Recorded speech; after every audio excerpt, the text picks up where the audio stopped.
एक समय की बात है। एक गांव में एक बहुत आलसी और कामचोर आदमी रहता था। उसका नाम रमेश था। उसके पास हमेशा पैसों की कमी रहती थी। यही कारण था कि उसकी पत्नी उससे हमेशा नाराज रहती थी। इसी बात से तंग आकर एक बार उसकी पत्नी ने उसे गुस्से में कहा, मैं तुम्हारे इस रोज रोज के आलस से तंग आ चुकी हूँ। घर में राशन खत्म हो गया है, बच्चे भूखे हैं और तुम आराम कर रहे हो। अब अगर तुम कुछ कमा कर नहीं लाओगे तो मैं हमारे बच्चों को साथ लेकर ये घर छोड़कर चली जाऊंगी। ये सुनकर उसका पति कुछ कमाने के लिए शहर जाने लगा। अच्छा, अब मैं शहर जा रहा हूँ और कुछ कमा कर ही लौटूंगा। जब वह जाने लगा तो उसकी पत्नी ने 4 रोटियां पकाईं और उन्हें एक पोटली में बांधकर उसे दे दी। मैंने कुछ रोटियां बनाई हैं, रास्ते में खा लेना। रमेश ने खाना लिया और शहर की ओर जाने लगा।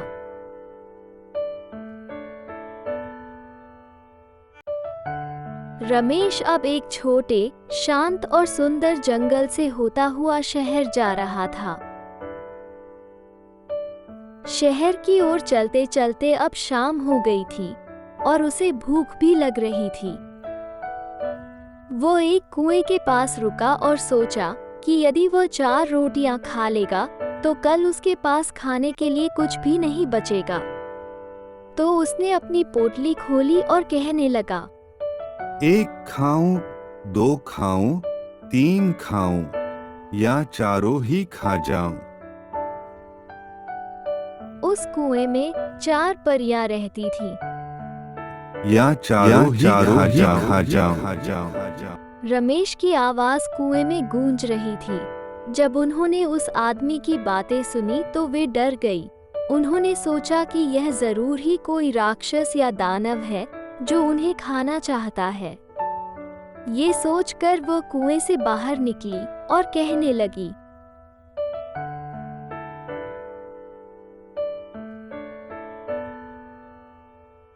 श्रीमान जी, हमें मत खाइए। हम 4 बहनें हैं और अलग नहीं होना चाहती। बदले में आप हमसे कोई भी 2 कीमती उपहार ले लीजिए और हमें छोड़ दीजिए। ये कहकर उन्होंने एक कटोरा और एक कठपुतली रमेश को दे दी और कहा, ये कटोरा जादुई है। आप जो भी खाना मांगोगे वह आपके पास आ जाएगा और ये जादुई कठपुतली आपके लिए सभी काम करेगी।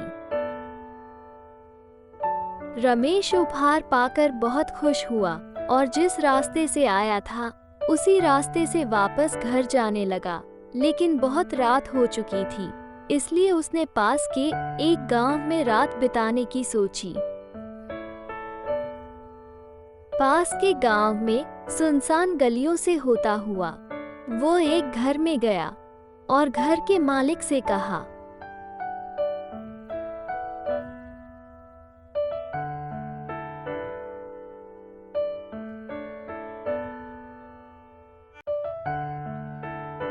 श्रीमान, मेरे पास आज रात बिताने की कोई जगह नहीं है।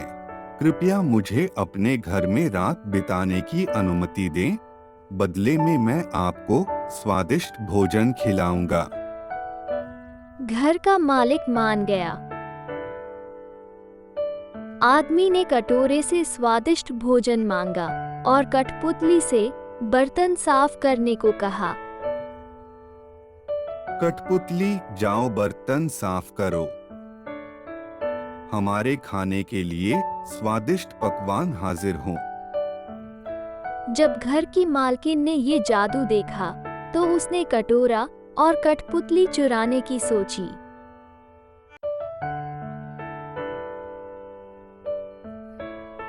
देर रात जब रमेश सो रहा था तो घर की मालकिन ने जादुई कटोरे और कठपुतली को चुरा लिया। और उसकी जगह पर एक नकली कटोरा और कठपुतली रख दी।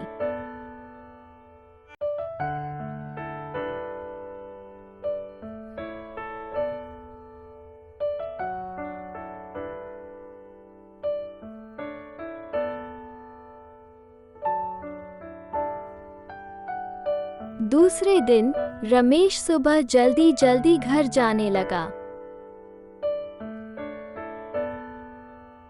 सुबह जब रमेश खुशी खुशी घर पहुंचा तो उसने अपनी पत्नी को सारी बात बताई। भाग्यवान, मैं हमारे जीवन के सारे दुखों का हल ढूंढ के लाया हूँ। अब हमें किसी चीज के लिए तरसना नहीं पड़ेगा। फिर जब उसने कटोरे से खाना मांगा और कठपुतली को काम करने के लिए कहा तो कुछ नहीं हुआ। वो सिर्फ साधारण से दिखने वाले कटोरा और कठपुतली थे। ये देखकर उसकी पत्नी बहुत गुस्सा हो गई और उसे लगा कि उसका पति उसे बेवकूफ बना रहा है। तुम कोई काम नहीं कर सकते, तुम्हें बस झूठ बोलना और धोखा देना आता है। अब इस घर में कदम भी मत रखना।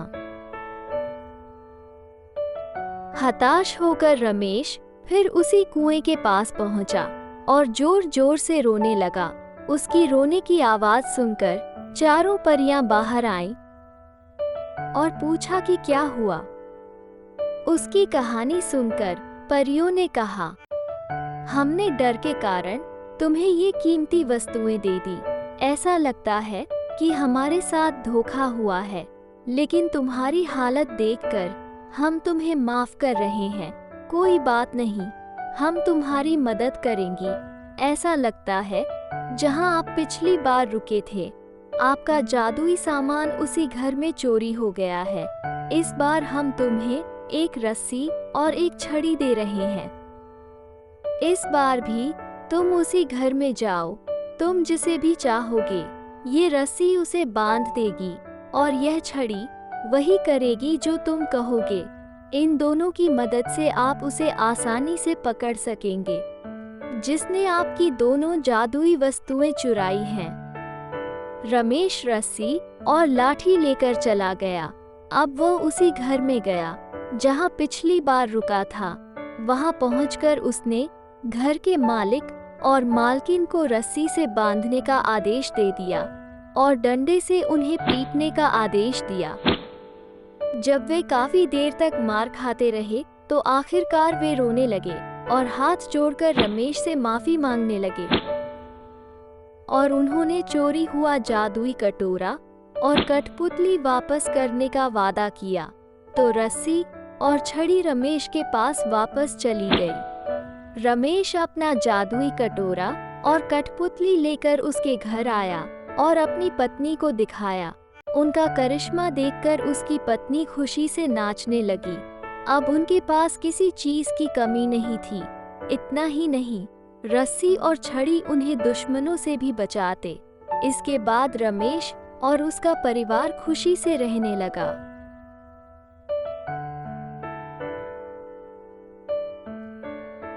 रमेश तो अब अपनी जिंदगी में बहुत खुश है।